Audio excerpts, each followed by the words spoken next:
First You Think is a not-for-profit ministry of the First Unitarian Church of Des Moines. Support us at ucdsm.org today.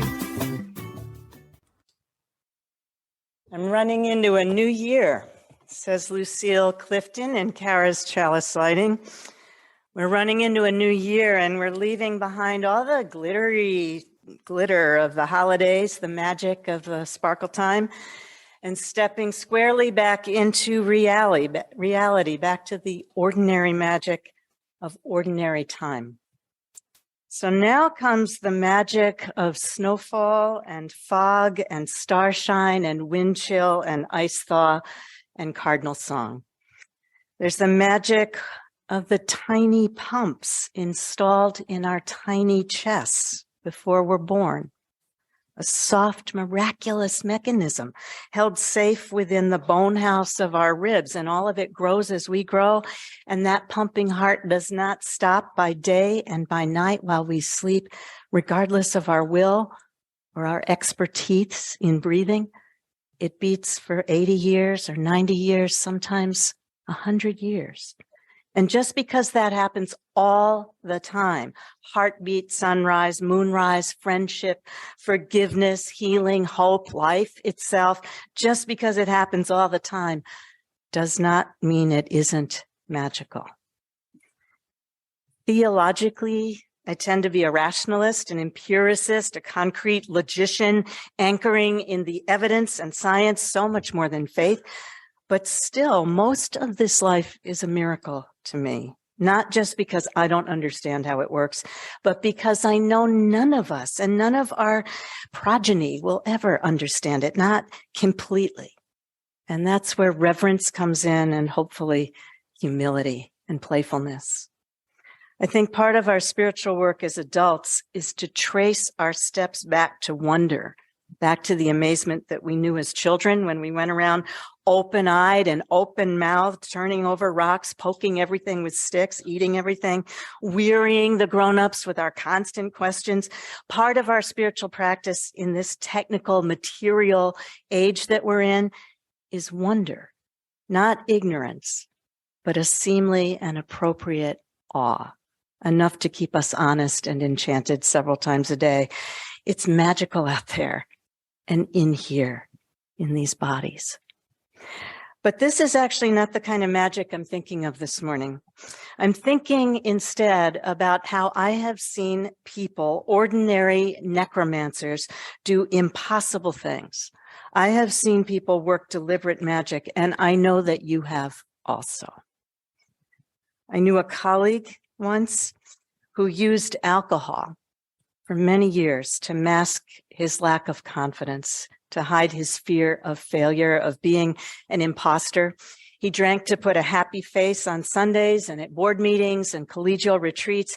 And when at last the mask began to slip and his judgment and capacity began to slip, and he came close to losing everything, congregation, career, his partner, his friends, even close to losing his own life, he stopped. He stopped drinking. He stopped drinking in public. He stopped drinking alone, stopped working for the congregation where he had done such damage. He stopped and faced the chemical addiction and also the addiction to his own worthlessness. The magic was not in stopping. Addiction doesn't work like that. You don't just wave a wand and stop. The magic was the shattering, the melting of something inside him, the unlocking of this rusty gate that protected his secret, protected his fear.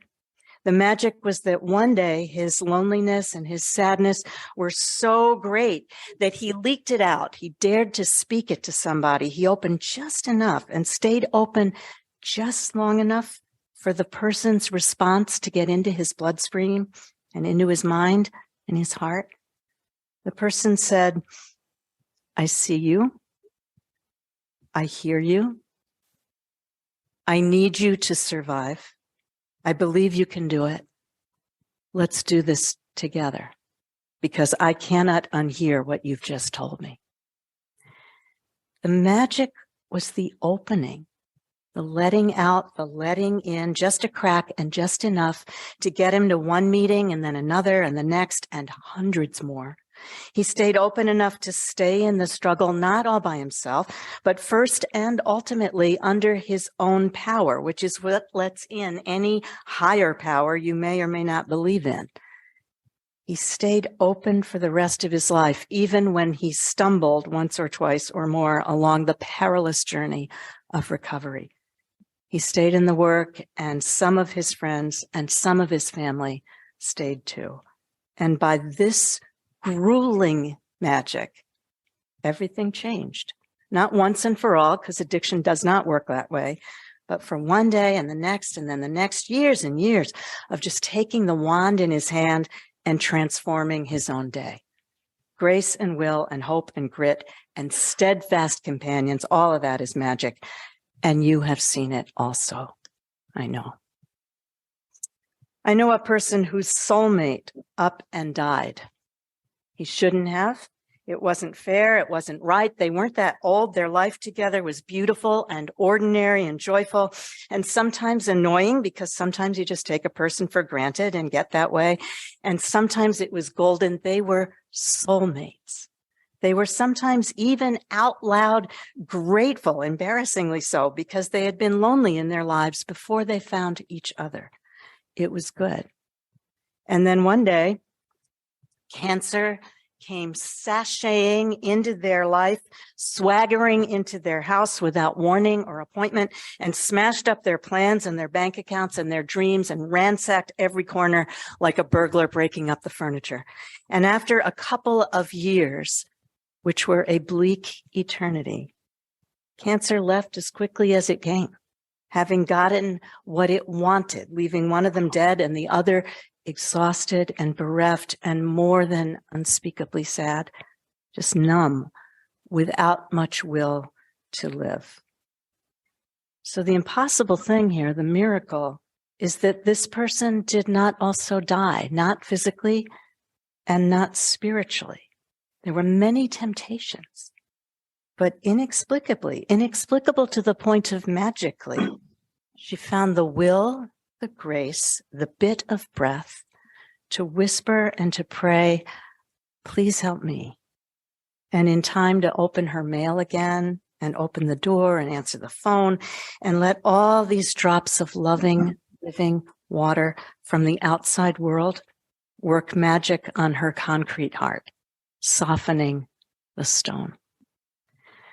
My friend will always be brokenhearted, but her heart is still beating, and it is a grateful heart.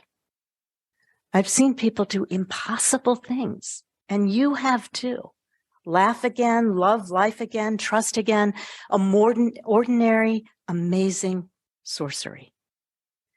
The thing is to love life, says Ellen Bass, a poet, to love it even when you have no stomach for it, and everything you've held dear crumbles like burnt paper, your throat filled with the silt of it. You think, how can a body withstand this? And then you hold life like a face between your palms, a plain face, no charming smile, no violet eyes. And you say, yep, I will take you. I will love you again.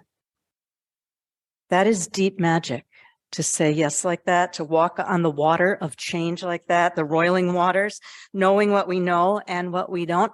Some people say God watches over us and pulls us through the darkest time. That might be true.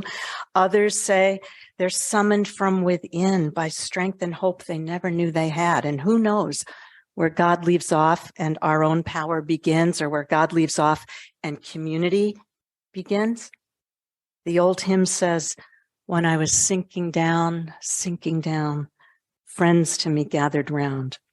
And that is magic also. Corinne Faith is a journalist who writes about contemporary witchcraft and neo-paganism. And they say, when I say magic, I don't mean the stagecraft of disappearances and card tricks and illusion, impressive as they are. I mean the ability to shape our lives and the world around us through belief, ritual, and the invocation of forces we may not fully understand. Magic, they say, is a spiritual technology. It's about the power of your will, but more than that, it's about the practice of bringing to the fore your deepest desire, connecting you to your truest heart, and then deploying your will, not so much toward what you hope to have happen, but toward how and what and who you mean to be. You can't always get what you want, said a brilliant philosopher some decades ago, but you can discern what you need. For some people, this is what it means to pray. For others, this is what responsible agency looks like. For some, it's both at once. I see people working this magic all the time. The person with depression who pushes through the day, the parent wild with worry because their grown child is in such trouble and who, without enabling, just loves that child regardless because there's nothing else in this world that they are meant to do. The small circle of friends, all busy with jobs and family and sorrows of their own, who are making meals and sharing rides and writing cards and doing chores for somebody here who's sick, who can't, making time when they themselves have zero time. It's like pulling it out of a hat because it matters and they want to. You want to do it. Magic is this mix of will and hope. It's imagine that flashes out of nowhere and nothing you can name except maybe in hindsight. And our own magical powers to change our lives or heal the world or help a friend are always, always strengthened in community. This is how real magic differs from illusion, the tricks you see on a stage. Solitary sorcerers are charlatans. They're wily and weak, sometimes dangerous. Our real power is relational. A few years ago, happily, I stumbled on this little phrase from Octavia Butler. So be it, see to it. And it sounds to me like a kind of incantation. Butler was a science fiction writer, one of the few women and even fewer African Americans in that genre in the 1970s and 80s. She invented her craft and her life without any models, out of the air. Butler was born in 1947 in Pasadena, raised by her grandmother and her mother, who worked as a maid. Her father, who was a shoe shiner, died when she was 7. After her own death in 2006, a librarian found among her papers a notebook filled with outlines and ideas for future books, and also a note that she wrote to herself on the inside back cover in magic marker. This is my life. I shall be a best-selling writer. Each of my books will be on the bestseller list, whether publishers push them hard or not, whether I'm paid a high advance or not. My novels will each travel up to the top of the list, and they reach the top and they stay on top for months, at least 2. Each of my novels does this. So be it, see to it, underlined like 4 times.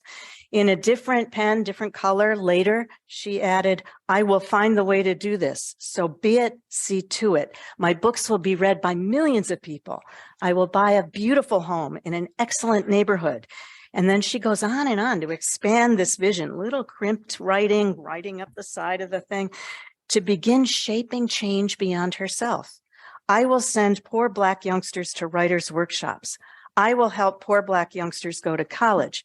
I will get the best of healthcare for my mother and myself. I will hire a car whenever I need one. My books will be read by millions of people. So be it, see to it. There is something so poignant in this. It's prophecy. It's prayer. It's self-help and self-care for a Black woman writer in a white male world. And she wrote these notes after she'd already won both the Hugo Prize and the Nebula Prize, the highest honors in science fiction writing. But still she needed to urge herself on. So be it. So be it is a petitionary prayer. May this thing come to pass. May this dream become reality. So be it is a prayer like, may it be so, or blessed be.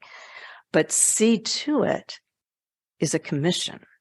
That is a summons to the spirit. So may it be. Now make it happen. It is a beautiful, powerful, audacious spell. And it made me wonder when I first read it, and I wonder still, what would it be like if every Sunday to end the service with those words? There you'd be standing and singing, fill our minds with high endeavor, keep us just and pure in heart. And then you'd stop, turn to somebody next to you and say, so be it, see to it. Just and pure in heart. It brings the power back down to earth where it belongs, where it can be put to use. It restores the magic wand to our own hands. I have seen, and you have also, ordinary people working magic all the time. Sometimes it takes all the will, all the hope and concentration they've got to speak the charm, to work the spell, to levitate the spirit, lighten the heart. But people do it all the time. With the help of friends and strangers, you do it all the time. You change the structure of the world. In one of her most famous novels, The Parable of the Sower, Butler had a character speak this charm. Create no images of God except the images provided. They're everywhere and everything. God is change. Seed to tree, tree to forest, rain to river, river to sea, grubs to bees, bees to swarm, forever uniting, growing, dissolving, everything changing. The universe is God's self-portrait. And her story tells how human beings embracing change actually begin to shape it. Your congregation now is in the midst of change you did not choose. Or so it feels. You've been in the midst of change for some time, several years, against a backdrop beyond these walls of massive global changes, upheavals in our country and our world that we could not have imagined. From abortion rights to mudslides to climate change, insurrection, cities on fire, black bodies shot down, a pandemic that just about brought us to our knees. The recent changes in the congregation over 5 years, 7, more, maybe more, all have happened within this larger context of disruption. We think of our congregations as if they're immutable and fixed, like cathedrals, as if church were synonymous with church building, that nothing's ever permanent, least of all buildings. Look at Notre Dame. Look at Stonehenge. Look at this building, a perfect example of mid-century architectural elegance, and now in its late middle age, a perfect obstacle course for anyone with mobility challenges. But changes come, and not all change is bad, at great expense over eons of time, according to Al. You've embraced it. And you'll celebrate the new lift today because what hasn't changed is your commitment to accessibility for everybody. In the spring, you'll celebrate a new kitchen because what hasn't changed is your commitment to community and the warmth of hospitality. Everything changes, sometimes traumatically, sometimes on purpose and for the better, sometimes quietly evolving, we have nothing to do with it, sometimes wrenchingly, and it's all our fault. Nothing in a church or in this world is fixed. And how you meet change, how bravely you embrace it and discern what matters, what doesn't, how you choose to shape it to your vision, which is a shared vision. It's multifaceted, complicated, therefore, but it's like a gemstone. That's where the magic comes in. What manner of people do you mean to be together? In the forum later, we'll talk a little bit more about the community conversations that were held this fall. What I'll say now is that in those 10 sessions held in the fall, I heard a lot about grief and loss and disappointment. I heard about Reverend Mark and Reverend Aaron and Reverend Jennifer and Reverend Amy and ministers way further back. And no unified consensus about who was beloved and who was not. No consensus. which is no surprise. I heard about staffing struggles and frustration and glory days and powerful work in the wider community and deep pride well earned in your steady growth over many years and your leadership as a breakthrough congregation.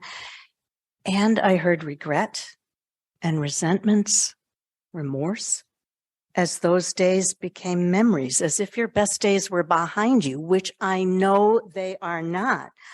I heard how much you missed each other during the pandemic closure and how concerned you are, but actually mostly sad about religious education and how many families have left and not yet come back. And I know it doesn't help the sadness to assure you that most congregations, Unitarian, Universalist, and others, have seen exactly this same thing. And children will be back. So just listen. Right? Do not say children aren't here. Don't ever say that, because you're betraying those people we're hearing right now. They will be back. But first we have to reinvent family ministry for the 21st century. A small job, but you can do it. This is about embracing change and the slow, grueling magic of deliberate evolution. I heard a deep reluctance to let go of power, of the past, of control, of expectations, an undercurrent of distrust and discontent, a kind of subterranean homesick blues. And loud and clear and consistently and unmistakably, I heard, and the board members in the room heard, love of this church and its people, trust in this church and its people, love in spite of disappointment, love, trust in spite of disagreement. I heard gratitude for the church and its people and commitment to Unitarian Universalism, even as our movement itself changes and evolves in ways we cheer and ways we're not so sure about. It's a kind of faith that you've said will sustain you still and could yet transform the world. At the end of every session, we invited each person in the circle to speak a prayer for this church, a word of hope as your new chapter opens. And this was hard for some, but every person did it. You blessed the possibility. You took the face of your church, which is all these hundreds of faces, in your palms and said, yes, I will take you. I love you still. And each person lit a candle and the space was filled with light.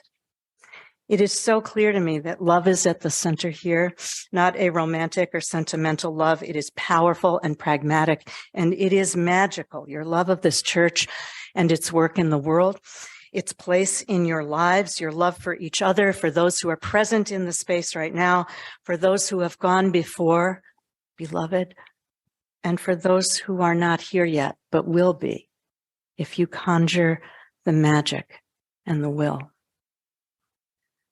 I want to read again that prayer from the meditation, but this time as an incantation. And after each line, I invite you to speak the words of Octavia Butler. So be it, see to it. It's easy to memorize. And these are the candles you lit in the conversations. May each and all of you be safe and out of the path of harm. May you be creators of safety for one another in your homes, your communities, and the earth. May you find rest from what has wearied you and healing from what has wounded you. May you find well springs of energy, spirit, creativity all around you, and may you drink deeply. Just close your eyes for the rest of these lines and picture the faces of your people, people you love and admire here, people with whom you have scuffled, or whom maybe you don't trust fully, but maybe could. May courage in action and clarity of conviction be your constant companions. May you resist the temptation to critique what is wrong without also creating what could be right. May you find companions who challenge you. May each day be graced with moments of joy and wonder and a reminder that none of you is alone. May your imaginations be freed from the limitations of what's already been and unfurl toward the audacious possibility of what another way, another world could be. May you be co-creators of the world for which all our hearts yearn, but which we've not yet seen. Amen.